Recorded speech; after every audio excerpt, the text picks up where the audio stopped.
शिक्षा के क्षेत्र में पुरस्कार दिया जाता है। किस क्षेत्र में? आदिवासी क्षेत्रों में बच्चियां जब पढ़ती है तो उनको जो मेडल दिया जाता है, मेडल कौन सा होता है? पहली बात तो आदिवासी क्षेत्रों में बच्चियां पढ़ती ही नहीं। आप एक क्लास में डूंगरपुर बांसवाड़ा कितने लोग हैं? एक अध्यापक नहीं, आप माने नहीं जाओगे वहां के। एक है ना, वो एक है। लड़कियां तो एक भी नहीं। बुरी स्थिति है, हकीकत में बहुत बुरी स्थिति है। अच्छा, क्या वहां लड़कियां ज्यादा है क्लास के अंदर? हाँ, तो फिर हो सकता है भाई लोकल में वहां पढ़ने आ रही हो। बाकी तो मैं तो जब यहाँ देखता हूँ तो यहाँ पर बहुत ही बुरी सी बात है। और अभी तो हमारे सामने एक केस और है। अपने जो राजस्थान का जनजाति मंत्रालय है ना, जो ट्राइबल है, तो जनजाति मंत्रालय ने एक स्कीम शुरू की इस बार कि हम 200 जनजाति क्षेत्र की बच्चियों को और आरएस की तैयारी करवाएंगे। किसकी तैयारी करवाएंगे? तो भाई तैयारी कैसे करवाए? सरकार तो तैयारी कैसे करवाए? तैयारी तो कोचिंग में आके करनी पड़ेगी। तो सरकार ने कहा अपने किसी कोचिंग से टाई अप कर लेते हैं और कोचिंग से टाई अप करके कोचिंग वालों कहेंगे इनको पढ़ाओ। तो सरकार ने जब पता लगाया भाई राजस्थान में सबसे अच्छी कोचिंग कौन सी, तो उनके नाम सामने आया अपना। तो उन्होंने अपने से बातचीत की, भाई आप हमारी 200 बच्चियों को पढ़ा दो और इसके एवज में हम आपको फीस दे देंगे। तो भाई फीस कितनी दोगे? तो अपने जो फाउंडेशन बैच की फीस है 88 और वो दे रहे थे आधी।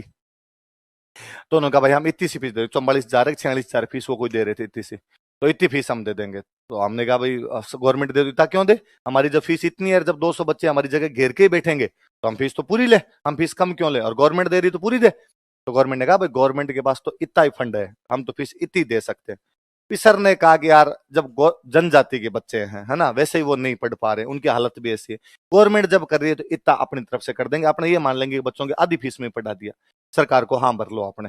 तो वो बात हुई, तो बात की उनसे कि हाँ ठीक है हम पढ़ा देंगे आपको, तो भेज दो, हमारे खूब सारे बैच चलते हैं आपके, जब तक 200 एडमिशन आपकी तरफ से होंगे तब तक हम इनको बैचों में बिठाते रहेंगे, जब जो बच्चा आएगा हम बिठा लेंगे। तो गवर्नमेंट ने कहा कि नहीं, हम तुम्हारी कोचिंग में नहीं बेचेंगे, जहां हम उन 200 बच्चों को एक साथ रखेंगे वहां आके आपको पढ़ाना पड़ेगा। तो कहा यार ये तो फिर महंगा पड़ता है अपने, तो कहां पढ़वाओगे? तो कहा महारानी कॉलेज में उनकी क्लास लगाएंगे और महारानी कॉलेज में आगे पढ़ाना पड़ेगा। तो सर ने वापस कहा यार कोई नहीं यार, जनजातियों वाला मामला है, पढ़ा दो यार जाके आप, है ना। कि भाई फिर यूं लगता है कि यार उनके प्रति अपने कुछ ही नहीं रख रहे, फिर सीएसआर का मतलब ही क्या है?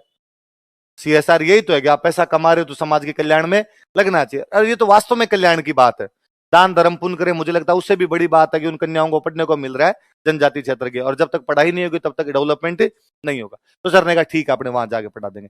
अब वहां जाके पढ़ाने में ये है कि भाई मैं उस बिल्डिंग से इस बिल्डिंग में तो आ जाऊं क्लास लेने के लिए, पर महारानी कॉलेज में जाकर क्लास लेने का मतलब है 2 घंटे की क्लास, 45 मिनट जाने के 45 मिनट आने के, मतलब एक क्लास का मतलब 2 क्लास, और फीस भी आपको उतनी नहीं मिल रही है। तो सर ने कहा चलो कोई नहीं। अब उनसे बात की भाई कैसे क्या कहाँ पढ़ाना है, तो क्लासरूम तो है ही, उसके अंदर टेबल वेबल तो लगी हुई है, बोर्ड नहीं है हमारे पास में। तो सर ने कहा बोर्ड हम दे देंगे, है ना, बोर्ड लगाओ और करो। तो कब क्लास शुरू करनी है बताओ आप? तो कहा क्लास जैसे हमारे 200 बच्चियां हो जाएगी हम क्लास शुरू कर देंगे। उनके अभी तक 100 बच्चियां भी नहीं,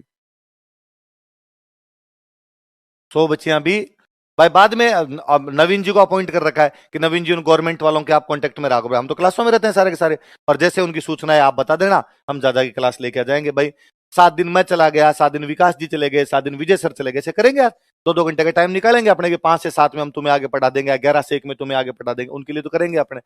तो फिर बाद में कहा कि हमारे 200 बच्चियां नहीं हो रही, फिर उन्होंने कहा 100 होते ही हम आपको फोन कर देंगे, उनकी 100 ही नहीं हुई।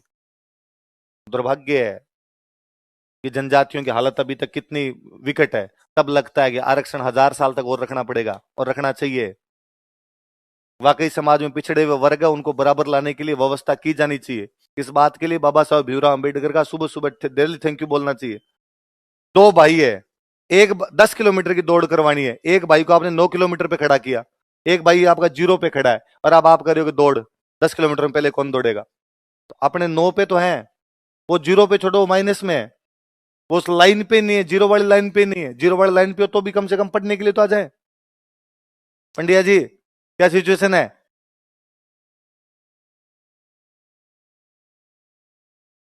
हाँ तो तुम वहां प्रचार करो, स्प्रिंग बोर्ड वाले पॉकेट में पढ़ा रहे हैं, पढ़ लो मार साहब, जाके बच्चियों को कहना।